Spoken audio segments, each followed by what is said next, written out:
23 வருடங்களுக்கு மேலாக தமிழர்களுக்காக சேவையை செய்து வரும் AN எஸ்டேட்டின் வீட்டு உரிமையாளர்களுக்கான விசேட சலுகைகள் மீண்டும் ஆரம்பித்து விட்டன.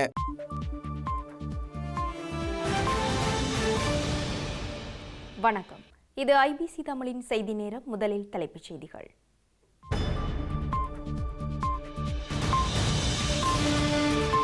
கூட்டமைப்புக்கும் கோட்டாபாயவுக்கும் இடையிலான பேச்சுக்களுக்கு அமெரிக்கா வரவேற்பு. ஸ்ரீலங்கா நல்லிணக்கத்தில் பின்வாங்க முடியாதென விக்டோரியா நூலண்ட் கொழும்பில் கருத்து. 4 கட்சிகளின் மாநாடாக சுருங்கி முடிந்த ஸ்ரீலங்காவின் சர்வகட்சி அரங்கு. கோட்டாபாய மாநாட்டில் மன்னிப்பு கோர பசிலும் ரணிலும் வாத பிரதிவாதங்கள். மலையக தமிழர்களின் அபிலாஷை ஆவண கடிதமும் நரேந்திர மோடிக்கு அனுப்பப்பட்டது. இந்திய உயர் ஸ்தானிகரிடம் இன்று கையளித்தார் மனோ கணேசன். இலங்கையின் நெருக்கடி தமிழகத்துக்கு ஏதிலிகளை அதிகரிக்கும் என அச்சம். இலங்கை கடலில் மீண்டும் தமிழக படகுகள் அத்துமீறுவதாக வடக்கில் போராட்டம். ஐரோப்பாவுக்கு ரஷ்யா வழங்கும் எரிவாயு விநியோகத்துக்கு இனிமேல் $, ஈரோ கட்டணம் செல்லாது. ஜோ பைடன் ஐரோப்பாவுக்கு புறப்பட்ட பின்னணியில் விளாடிமிர் புட்டின் அதிரடி முடிவு. பிரித்தானியாவில் வரிவெட்டு மற்றும் எரிபொருளுக்கு வரி குறைப்பு. விலைவாசி ஏற்றத்தை சமாளிக்கும் வகையில் குட்டி பாதுகாட்டில் புதிய அறிவிப்புகள். தொடர்வது விரிவான செய்திகள்.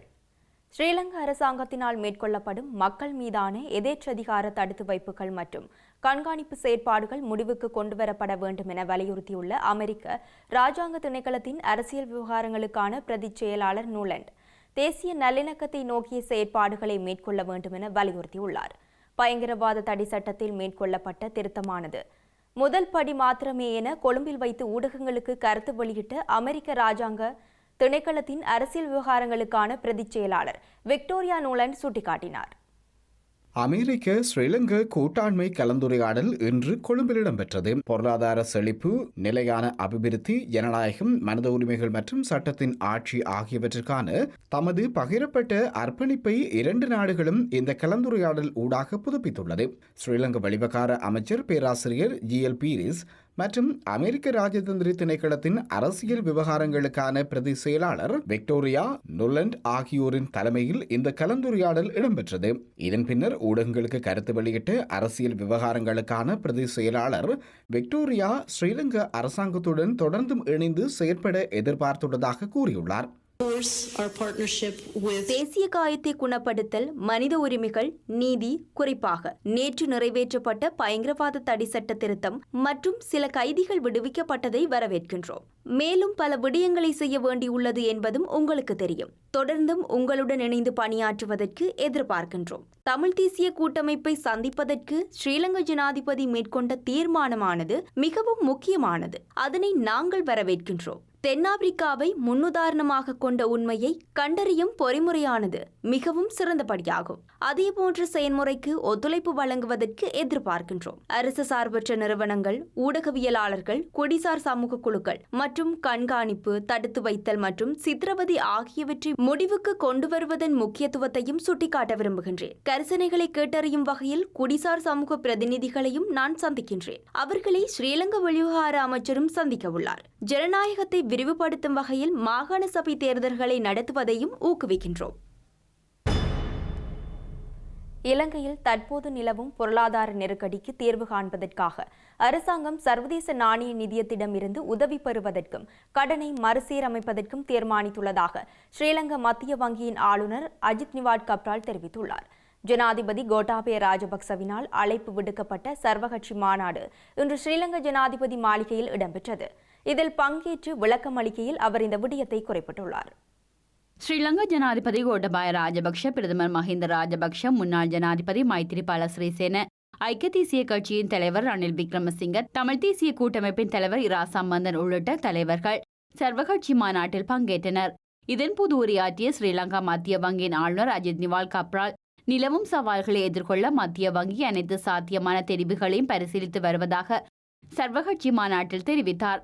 புதிய கொள்கைகளை அறிமுகப்படுத்துவது மற்றும் தற்போதைய கொள்கைகளை தேவைக்கேற்றவாறு மாற்றுவது குறித்து மத்திய வங்கி ஆராயும் எனவும் குறிப்பிட்டார். தற்காலிக அரசியல் ஆதாயங்களுக்காக செயற்படுவதை விடுத்து குறுகிய காலத்துக்குள் பொருளாதாரத்தை வலுப்படுத்த அனைவரும் பாடுபட வேண்டும் என்றும் அழைப்பு விடுத்தார். சர்வதேச நாணய நிதியத்திடம் இருந்து கோரப்பட்ட உதவிகள் பற்றிய சுருக்கமான விளக்கத்தை வழங்கிய மத்திய வங்கியின் ஆளுநர் தற்போது வெளிநாட்டு கையிருப்பு குறைந்து வருவதை கருத்தில் கொண்டு வரவிருக்கும் கடன் மற்றும் சேவை கட்டணத்தை செலுத்துவதில் நாடு சிரமங்களை எதிர்கொள்வதாக குறிப்பிட்டார். முழுமையான பொருளாதார மற்றும் நிதி ஸ்திரத்தன்மையை பேணுவதற்கு எதிர்காலத்தில் கணிசமான வெளிநாட்டு நிதி தேவைப்படும் எனவும் அவர் கூறியுள்ளார். எனவே அரசாங்கம் சர்வதேச நாணய நிதியத்திடம் இருந்து உதவி பெறுவதற்கும் கடனை மறுசீரமைப்பதற்கு முடிவெடுத்துள்ளதாக அவர் மேலும் தெரிவித்தார். ஸ்ரீலங்கா சுதந்திர கட்சியின் கோரிக்கைக்கு அமைய ஜனாதிபதியினால் அழைப்பு விடுக்கப்பட்ட சர்வகட்சி மாநாடு முக்கியத்துவம் வாய்ந்ததாக இருப்பதால் அதில் கலந்து கொள்ளுமாறு அமைச்சர் நிமல் ஸ்ரீபாலடி சில்வா தம்மிடம் கேட்டுக் கொண்டதாக முன்னாள் பிரதமர் ரணில் விக்ரமசிங்கே இதன்போது தெரிவித்தார். தற்போதைய நெருக்கடிக்கு முன்னாள் நல்லாட்சி அரசாங்கமே பொறுப்பு என கூறி மத்திய வங்கி ஆளுநர் மாநாட்டை ஆரம்பித்தமை வருத்தமளிப்பதாகவும் ரணில் விக்ரமசிங்கே தெரிவித்தார். மாநாட்டில் உரையாற்றிய ஜனாதிபதி கோட்டபாய ராஜபக்ஷ கடந்த 77 வருடங்களாக முன்னே நிர்வாகத்தின் பல பின்னடைவுகளை சேர்த்து தற்போதைய நிலைமைக்கு இட்டு சென்றமைக்காக எந்த ஒரு தனிநபரையும் குற்றம் சுமத்துவதற்காக சர்வகட்சி மாநாடு கூட்டப்படவில்லை என குறிப்பிட்டார். நிலவும் பிரச்சினைகளுக்கு தீர்வு காண்பதற்காக அனைத்து கட்சி மாநாடு கூட்டப்பட்டதாகவும் அது அரசியல் விவகாரம் அல்ல எனவும் அவர் தெரிவித்தார். இதன்போது கருத்து வெளியிட்ட முன்னாள் ஜனாதிபதி மைத்திரிபால சிறிசேன தற்போதைய நிலைமையை பாரிய பொருளாதார சமூகம் மற்றும் அரசியல் நெருக்கடியாக பிரகடனப்படுத்தாமை புத்திசாலித்தனமான முடிவு அல்ல என குறிப்பிட்டார். ஸ்ரீலங்கா மத்திய வங்கியின் முன்னாள் ஆளுநர்கள், பொருளாதார ஆலோசகர்கள், நாணய சபைகள் மற்றும் நிதியமைச்சின் அதிகாரிகள் ஆகியோர் நிதி நெருக்கடி குறித்த சரியான உண்மைகளை கண்டறிய தவறியமை கவலை அளிப்பதாக மைத்திரிபால சிறிசேன தெரிவித்தார். எனவே அடுத்த 6 மாதங்கள் முதல் 2 வருடங்களுக்குள் துறைசார் நிபுணர்களின் உதவியுடன் கலந்துரையாடல்களை நடத்தி அதற்கேற்ப திட்டங்களை வகுக்க வேண்டும் என வலியுறுத்தினார்.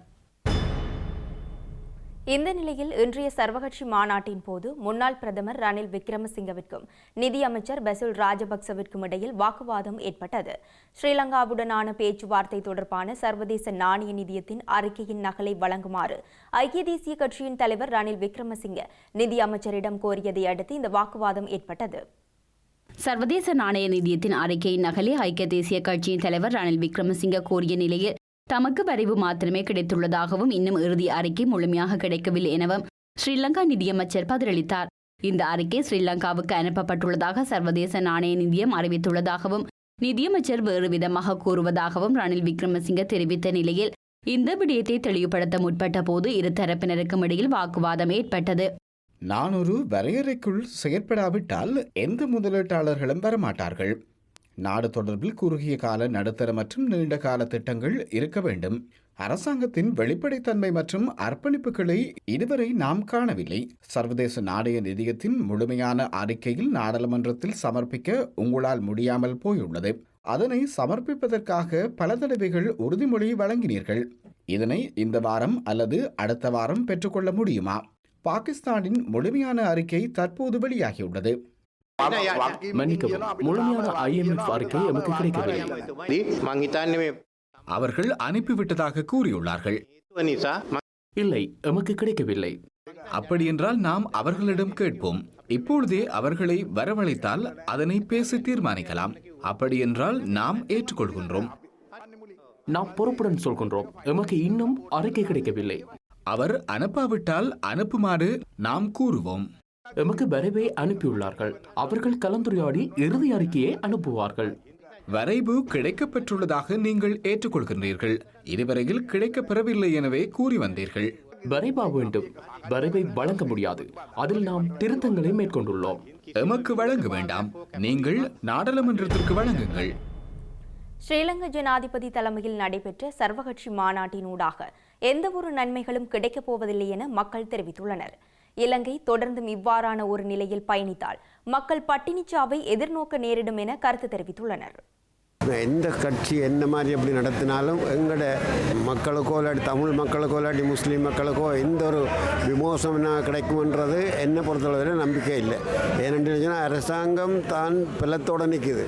தான் நினைக்கிறத தான் எதையும் செய்யும்னு சொல்லி, இப்போ உதாரணத்துக்கு இன்னும் தான் 50 ரூபாய் இன்னும் ஒரு பொருளுக்கு கூட்டினாலும் கூட திருப்பி கேட்குறதுக்கு ஆள் இல்லை, கேட்டாலும் அதை பதில் சொல்கிறதுக்கு ஆக்கள் இல்லை, அதை கிரகிக்கிறதுக்கும் ஆக்கள் இல்லை.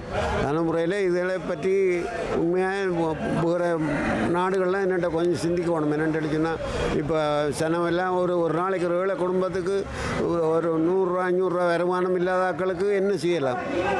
இதில் உண்மையிலே எங்களோட அரசாங்கம் கட்டாயம் இதை ஏற்றுக்கொள்ளணும். மக்கள் எங்களுக்கு மாத்திரம் வயிற்றடியல்ல, எல்லாருக்கும் இது வயிற்றடியாக இருக்கும். சொல்ல முடியும், தீர்வு கிடைக்கும். என்னென்ன கிடைக்கும்?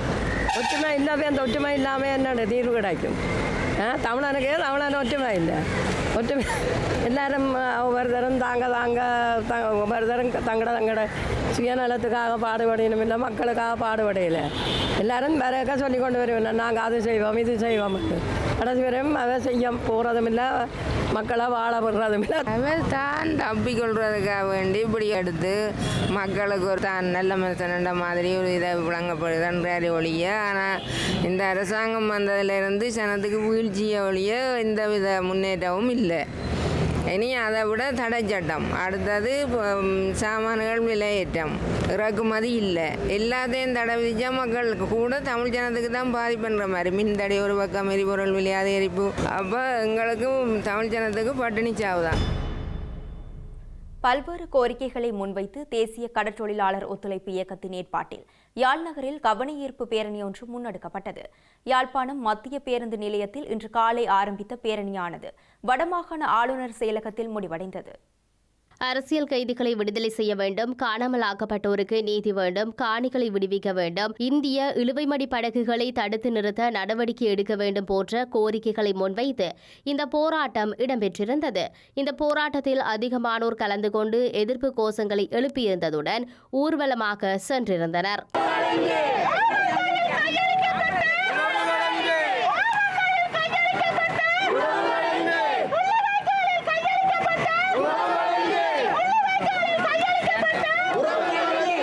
அதாவது 32 வருஷம் ஆகிறது மயிலிட்டியிலிருந்து மக்கள் விரட்டப்பட்டு இன்று வரைக்கும் முழுதாக குடியமற்றப்படவில்லை. இந்த வழிவடக்கில் இருந்து இராணுவ அதிகாரிகளின் உதவியோடு நாங்கள் 3500 ஏக்கர் காணியை விடுவிச்ச நாங்கள் மிச்சம் 6500 ஏக்கரில் 3000 ஏக்கர் இருக்கு. அந்த 3000 ஏக்கரோடு சேர்த்து 500 ஏக்கரில் இராணுவம் இடையிடையே தங்களோட கேம்புகளை போட்டு இருக்கணும். இன்று வரைக்கும் அந்த நிலங்கள் விடுபடவில்லை. அதில் முக்கியமாக மயிலிட்டியின் ஒரு பகுதியும் பலாலி முழுதாக விடுபடவில்லை. முழுதும் விவசாய நிலம். இன்றைய நாள் நாங்கள் ஆளுநருக்கு மகஜர் ஒன்றை கையளிப்பதற்காக யாழ்ப்பாணம் ஸ்டாண்டில் இருந்து ஊர்வலமாக வந்து இங்கே எங்களுடைய மக்களுடைய அணிவகுப்போடு நாங்கள் இந்த மகஜரை இன்று ஆளுநருடைய அலுவலகத்தை கையளிச்சிருக்கின்றோம். அதாவது 13 வருடங்களாக ஐக்கிய நாடுகள் சபையினாலே முன்மொழியப்பட்ட நிலைமாறுகால நீதி பொறிமுறைக்கு அமைவாக அரசாங்கம் தமிழ் மக்களுக்கான நீதியை வழங்காமல் காலத்தை இழுத்தடித்து இந்த ஐநாவில் அங்கம் வைக்கக்கூடிய அனைத்து நாடுகளையும் மனித உரிமை செயற்பாட்டாளர்களையும் தொடர்ச்சியாக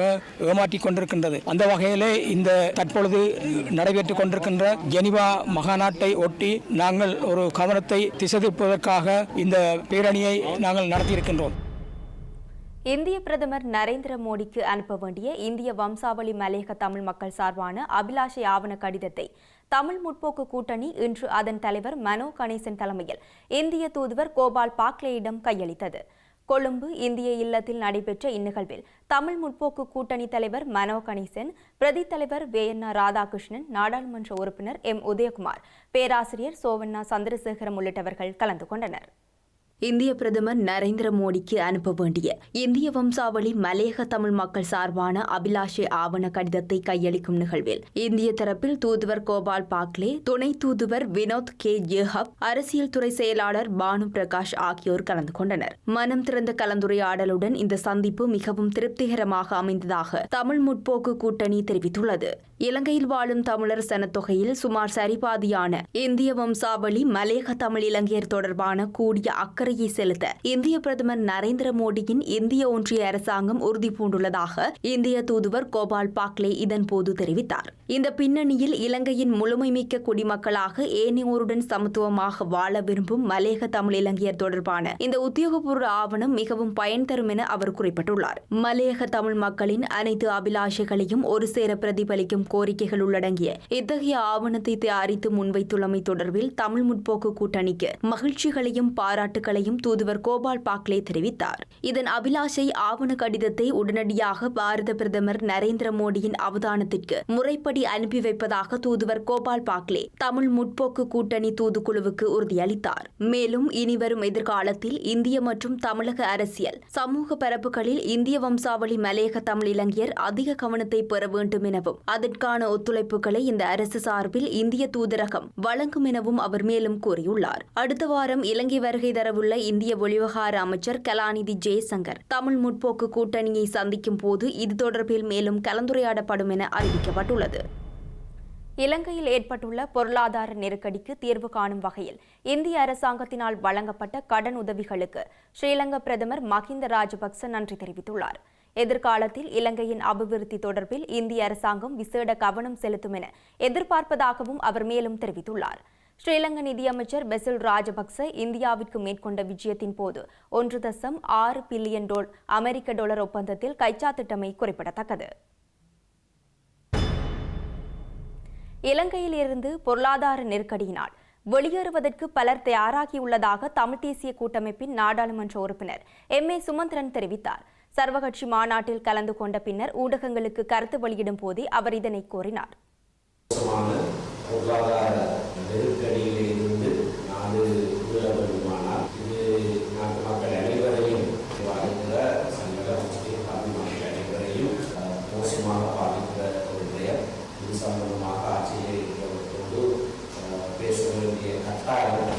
மக்கள் பிரதிநிதிகளாக எங்களிடத்தில் இருக்கிறது. தமிழ் தேசிய கூட்டமைப்பில் இருந்து ஒரு சாமானிய பேசுவதாக நான் இன்றைய பகிர்ந்துள்ளோம். நேற்றைய தினத்திலே 14 பேர் வடக்கிலே இருந்து மன்னாரிலிருந்து யாழ்ப்பாணத்திலே இருந்தும் கடல்களிலே இங்கே வறுமை கொடுமை தாங்க முடியாமல் இந்தியாவிலே போய் தஞ்சமடைந்திருக்கிறார்கள். 4 ஆண்டுகள் நாட்டிலிருந்து மக்கள் தப்பியோடு வேண்டிய சூழ்நிலை பட்டினி ஏற்பட்டிருக்கிறது. ஆகையினாலே இதற்கு உடனடியாக நாங்கள் முடிவு காட்ட வேண்டும். ஸ்ரீலங்கா பிரதமர் மஹிந்த ராஜபக்சவின் யாழ்ப்பாண விஜயத்திற்கு எதிர்ப்பு தெரிவித்த காணாமல் ஆக்கப்பட்டவர்களின் தாய்மார்கள் மீது ஸ்ரீலங்கா காவல்துறையினர் நடந்து கொண்ட விதம் மிகவும் கேவலமானதென தமிழ் தேசிய கூட்டமைப்பின் நாடாளுமன்ற உறுப்பினர் சிவஞானம் ஸ்ரீதரன் தெரிவித்தார். ஸ்ரீலங்கா காவல்துறையினர் நடந்து கொண்ட விதத்தை தான் கண்டிப்பதாகவும் ஸ்ரீலங்கா நாடாளுமன்றில் இன்று உரையாற்றும் போதே அவர் தெரிவித்தார். நாட்டினுடைய பிரதமர் மஹிந்த ராஜபக்ச அவர்கள் யாழ்ப்பாணம் மட்டுவில் பகுதியிலே ஒரு பொருளாதார மத்திய நிலையத்தை திறந்து வைப்பதற்காக வருகை தந்திருந்தார். வருகை தந்த பொழுது இந்த நாட்டிலே 2009ஆம் ஆண்டு வரை வலிந்து காணாமல் ஆக்கப்பட்ட பல்லாயிரக்கணக்கான பிள்ளைகளின் தாய்மார் தந்தையர்களினுடைய உறவுகள் தாய்மார்கள் தங்களுடைய கவலைகளை கண்ணீரை தெரிவிப்பதற்கு அந்த இடத்திற்கு சென்றிருந்தார்கள்.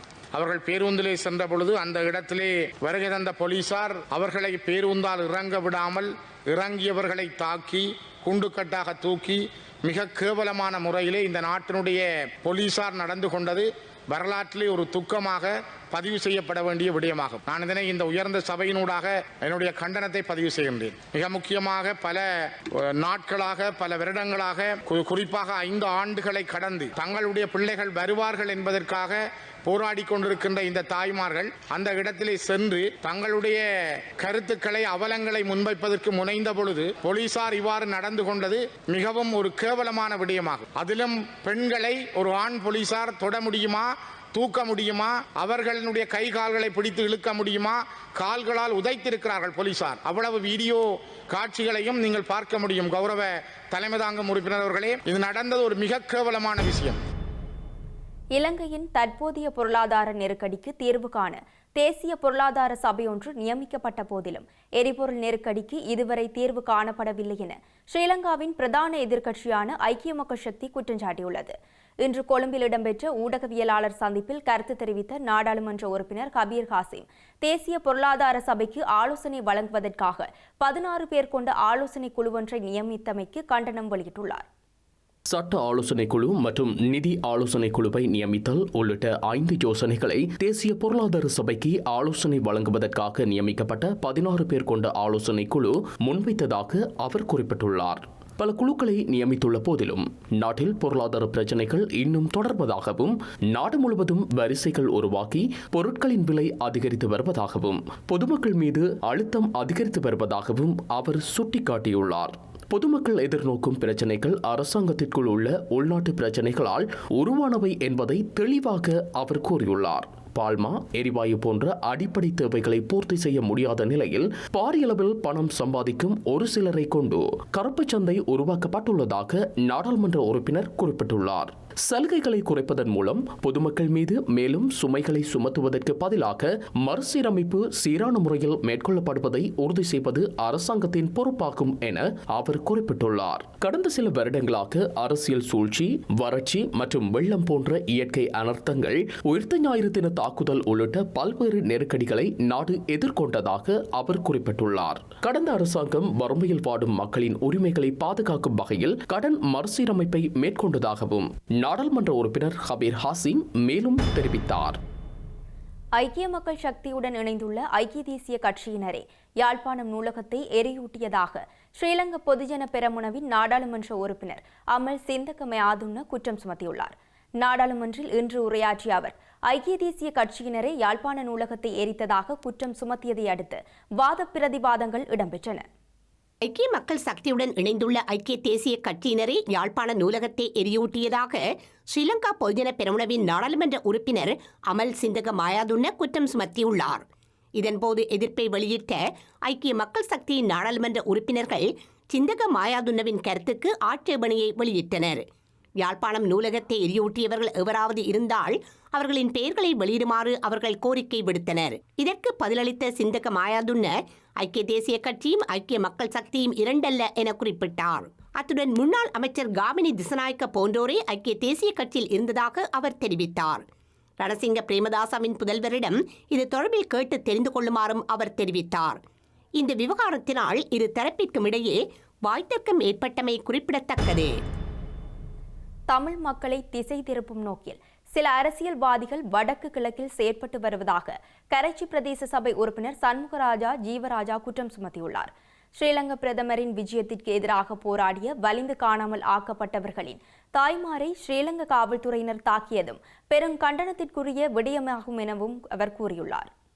நாங்கள் எங்களையும் சிங்களவர்களையும் பிரித்தது இந்த அற்ப சொற்ப அரசியல்வாதிகள். இன்று தெரிகிறது வடக்கு கிழக்கில் தமிழருக்கு ஒரு பூர்வீக நிலம் வேண்டும், தமிழர்கள் பூர்வீக வாழ்றா குடி என்று தெரியும். அதை குழப்புவதற்காகவே பிரதமர் அவர்கள் வந்து புத்த சிலைக்கு கல்லு வைப்பதும் புத்த சிலைகளை வைப்பதற்குமாக நாடகம் போட்டுதான் இங்கு வந்திருக்கிறார். தமிழ் மக்களை திசை திருப்பும் நோக்கத்திலே 3-4 புரோக்கர்மார் இருக்கிறார்கள் வடக்கு கிழக்கு. உங்களுக்கு தெரியும், இங்க அங்கே அவர்கள் டக்ளஸ் தேவானந்தா, சந்திரகுமார், வியாழேந்திரன் போன்ற நபர்கள் அன்று யாழ்ப்பாணத்தின் கனவு என்ற சொல்லிய இதே அங்கேன் ராமநாதன் அவர்கள் அன்று அந்த தாய்மாருக்கு நடந்த சம்பவத்தை, தாய்மாருக்கு உடுப்பல் படாத இனங்கள் பிடித்து இழுத்து மோசமாக, அது என்ன சொல்றது, ஒரு கற்பழிப்புக்கு சமனான ஒரு வேலைகளை செய்து கொண்டிருக்கும் போது ஜனாதிபதியோட பக்கத்தில் நின்றது ஜாலின் கனவு. இதுதான் ஜானில் கனவு. அற்ப சொற்ப ஆசைக்காக உங்களின் சொத்து சேர்ப்பதற்காக மக்களை பகிரங்கப்படுத்த வேண்டாம்.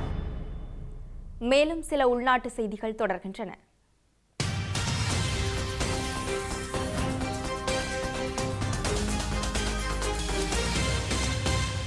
பளை பேராலை பகுதியில் இன்று வீடொன்றில் மின்னல் தாக்கியுள்ளது. இதனால் வீட்டின் கூரை பகுதி தாக்கப்பட்டதுடன் மின்குமிழ்களும் வெடித்து சிதறி மின்சாரமும் முற்றாக துண்டிக்கப்பட்டுள்ளது. இருப்பினும் வீட்டிலிருந்த எவருக்கும் எந்த பாதிப்பும் ஏற்படவில்லை என்பதும் குறிப்பிடத்தக்கது.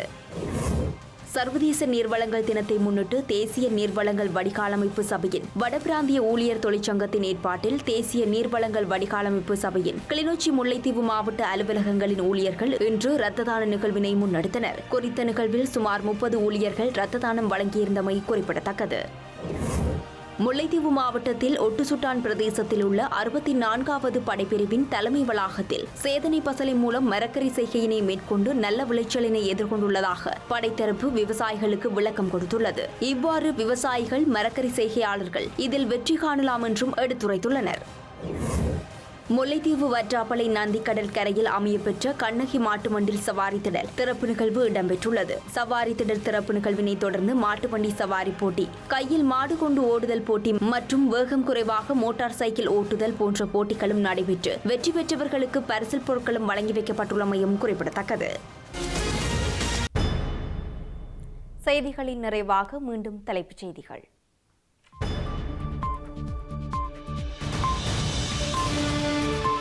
கூட்டமைப்புக்கும் கோட்டாபாயவுக்கும் இடையிலான பேச்சுக்களுக்கு அமெரிக்கா வரவேற்பு. ஸ்ரீலங்கா நல்லிணக்கத்தில் பின்வாங்க முடியாதென விக்டோரியா நூலண்ட் கொழும்பில் கருத்து. 4 கட்சிகளின் மாநாடாக சுருங்கி முடிந்த ஸ்ரீலங்காவின் சர்வகட்சி அரங்கு. கோட்டாபாய மாநாட்டில் மன்னிப்பு கோர பசிலும் ரணிலும் வாத பிரதிவாதங்கள். மலையக தமிழர்களின் அபிலாஷை ஆவண கடிதமும் நரேந்திர மோடிக்கு அனுப்பப்பட்டது. இந்திய உயர் ஸ்தானிகரிடம் இன்று கையளித்தார் மனோ கணேசன். இலங்கையின் நெருக்கடி தமிழகத்துக்கு ஏதிலிகளை அதிகரிக்கும் என அச்சம். இலங்கை கடலில் மீண்டும் தமிழக படகுகள் அத்துமீறுவதாக வடக்கில் போராட்டம். ஐரோப்பாவுக்கு ரஷ்யா வழங்கும் எரிவாயு விநியோகத்துக்கு இனிமேல் $, ஈரோ கட்டணம் செல்லாது. ஜோ பைடன் ஐரோப்பாவுக்கு புறப்பட்ட பின்னணியில் விளாடிமிர் புட்டின் அதிரடி முடிவு. பிரித்தானியாவில் வரிவெட்டு மற்றும் எரிபொருளுக்கு வரி குறைப்பு. விலைவாசி ஏற்றத்தை சமாளிக்கும் வகையில் குட்டி பாதுகாட்டில் புதிய அறிவிப்புகள். இத்துடன் IBC தமிழின் செய்தி நேரம் நேரலை நிறைவடைகின்றது. உடனுக்குடன் செய்திகளை அறிந்து கொள்ள ibctamil.com என்ற எமது இணையதளத்தை பார்வையிடுங்கள். வணக்கம்.